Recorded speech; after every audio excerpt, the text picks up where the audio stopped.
राधे राधे आप सभी को। जय श्री कृष्ण। कैसे हैं आप सब? आशा करती हूँ बहुत अच्छे होंगे। तो जान लेते हैं कि देवशयनी एकादशी कब है और किस तारीख को ये मनाई जा रही है।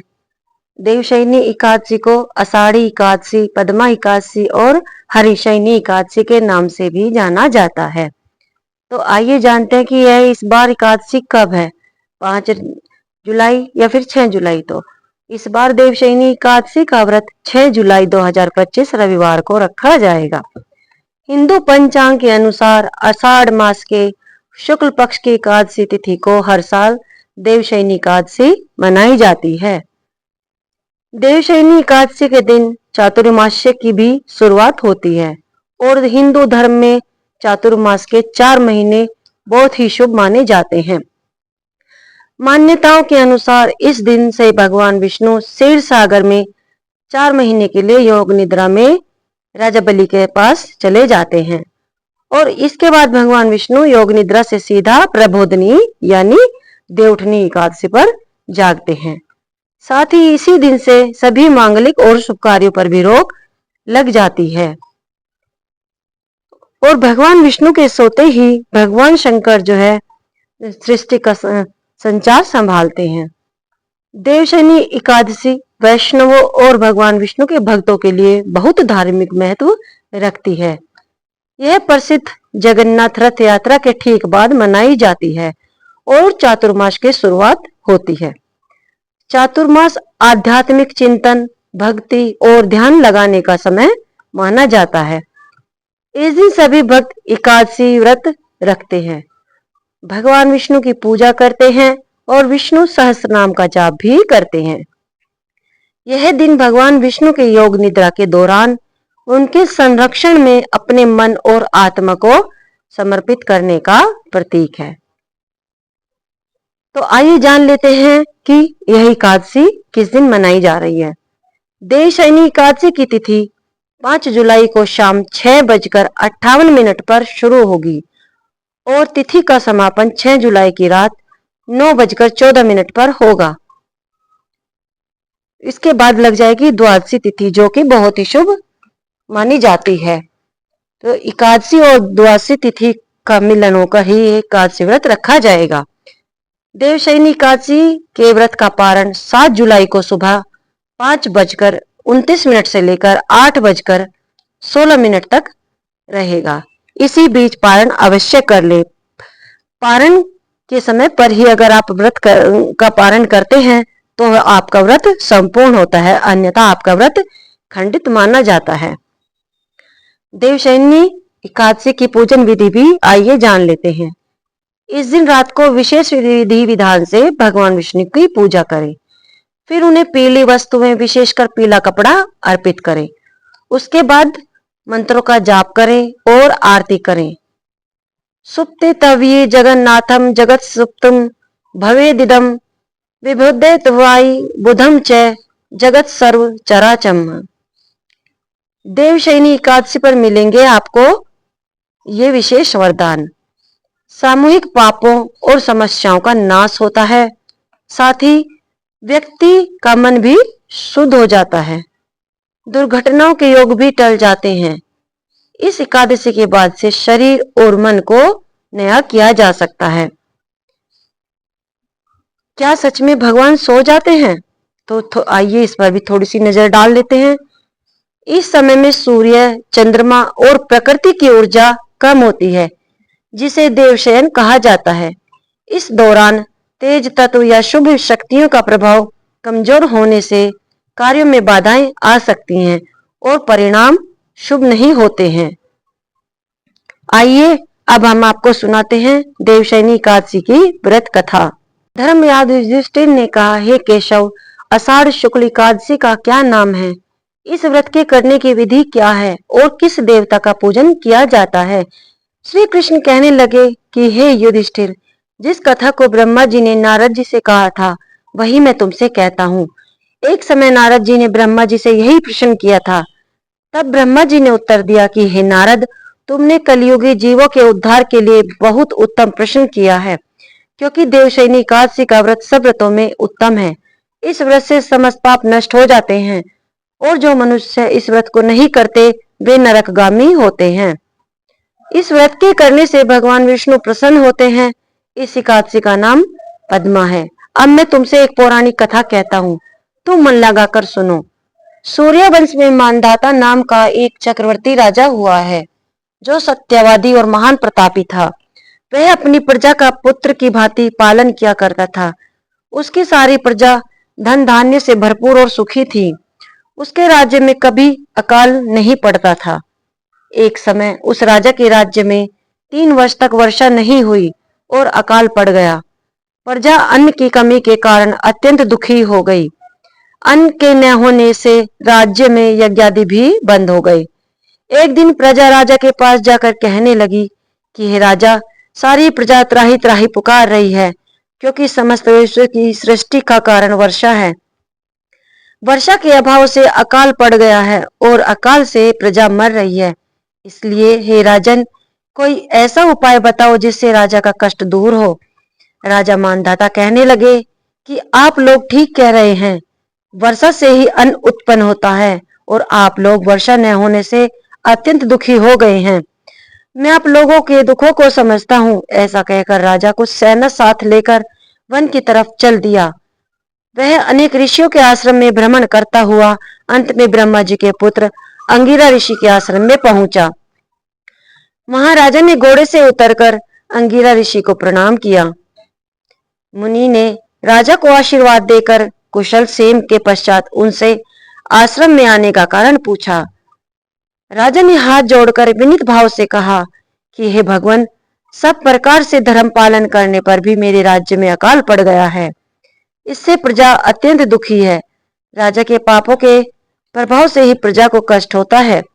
ऐसा शास्त्रों में कहा है। जब मैं धर्मानुसार राज्य करता हूँ तो मेरे राज्य में अकाल कैसे पड़ गया, इसके कारण का पता मुझको अभी तक नहीं चल सका।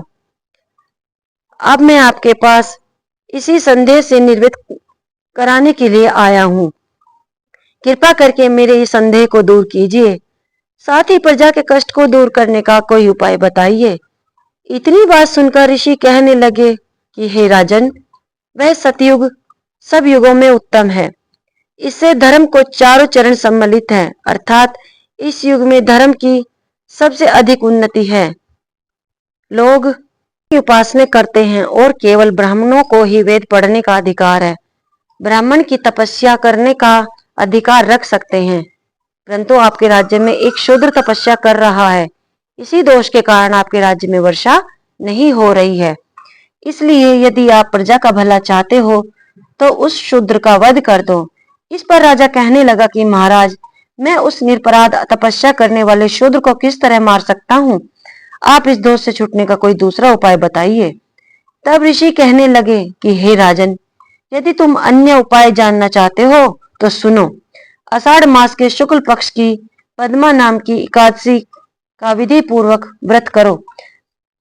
व्रत के प्रभाव से तुम्हारे राज्य में वर्षा होगी और प्रजा सुख प्राप्त करेगी, क्योंकि इस एकादशी का व्रत सब सिद्धियों को देने वाला है और समस्त उपद्रवों का नाश करने वाला है। इस एकादशी का व्रत तुम प्रजा, सेवक तथा मंत्रियों सहित करो। मुनि के इस वचन को सुनकर राजा अपने नगर को वापस आया और उसने विधि पूर्वक पद्मा एकादशी का व्रत किया। इस व्रत के प्रभाव से वर्षा हुई और प्रजा को सुख पहुंचा। अतः इस मास की एकादशी का व्रत सब मनुष्य को करना चाहिए। यह व्रत इस लोक में भोग और परलोक में मुक्ति को देने वाला है। इस कथा को पढ़ने और सुनने से मनुष्य के समस्त पाप नाश को प्राप्त हो जाते हैं। बोलो एकादशी माता की जय।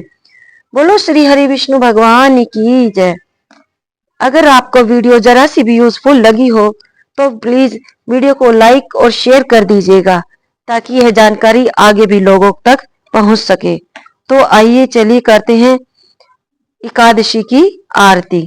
ओम जय एकादशी माता, मैया जय एकादशी माता।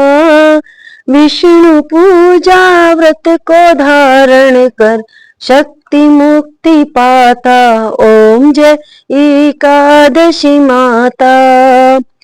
तेरे नाम गिनाऊं देवी, भक्ति प्रदान करनी, गण गौरव की देनी माता, शास्त्रों में वरनी। ओम जय एकादशी माता। मार्गशीर्ष के कृष्ण पक्ष की उत्पन्ना, विश्व तारिणी जन्म शुक्ल पक्ष में हुई मोक्षदा, मुक्ति दाता बन आई। ओम जय एकादशी माता। पोष के कृष्ण पक्ष की सफला नामक है, शुक्ल पक्ष में हो पुत्र दा, आनंद अधिक रहे। ओम जय एकादशी माता। नाम षटतिला माघ मास में कृष्ण पक्ष आवे, शुक्ल पक्ष में जया कहावे, विजय सदा पावे। ओम जय एकादशी माता। विजया फागुन कृष्ण पक्ष में शुक्ला आमल की, पाप मोचनी कृष्ण पक्ष में चैत्र महाबली की। ओम जय एकादशी माता। चैत्र शुक्ल में नाम कामदा, धन देने वाली, नाम बरुथनी कृष्ण पक्ष में वैशाख महावाली। ओम जय एकादशी माता। शुक्ल पक्ष में होए मोहिनी, अपराजेष्ठ कृष्ण पक्षी, नाम निर्जला सब सुख करिनी, शुक्ल पक्ष रखी। ओम जय एकादशी माता। योगिनी नाम आषाढ़ में जानो, कृष्ण पक्ष करिनी, देव शयनी नाम कहाओ, शुक्ल पक्ष धरिनी। ओम जय एकादशी माता। का श्रावण मास में आवे, कृष्ण पक्ष कहिए, श्रावण शुक्ला होए पवित्र, आनंद से रहिए। ओम जय एकादशी माता। अजा भाद्रपद कृष्ण पक्ष की परिवर्तनी शुक्ला, इंद्राश्विनी कृष्ण पक्ष में व्रत से भव सागर निकला। ओम जय एकादशी माता। पापा कुंसा है शुक्ल पक्ष में, आप हरण हारी, रमा मास कार्तिक में आवे, सुखदायक भारी। ओम जय एकादशी माता। देवोत्थानी शुक्ल पक्ष की दुख नाशक मैया, पावन मास में करूं विनती, पार करो नैया। ओम जय एकादशी माता। परमा कृष्ण पक्ष में होती जन मंगल करनी, शुक्ल पक्ष में होए पद्मिनी, दुख दारिद्र हरिणी। ओम जय एकादशी माता। जो कोई आरती एकादशी की भक्ति सहित गावे, जन गुरु दीता स्वर्ग का वासा, निश्चय वह पावे। ओम जय एकादशी माता। ओम जय एकादशी माता। मैया जय एकादशी माता। विष्णु पूजा व्रत को धारण कर, भक्ति मुक्ति पाता। ओम जय एकादशी माता। ओम जय एकादशी माता। बोलो श्री हरि विष्णु भगवान की जय। तो आपको ये वीडियो कैसा लगा हमें कमेंट में जरूर बताइएगा और वीडियो को ज्यादा से ज्यादा शेयर कीजिए ताकि यह जानकारी सभी को प्राप्त हो सके। राधे राधे, जय श्री कृष्ण। ओम नमो भगवते वासुदेवाय।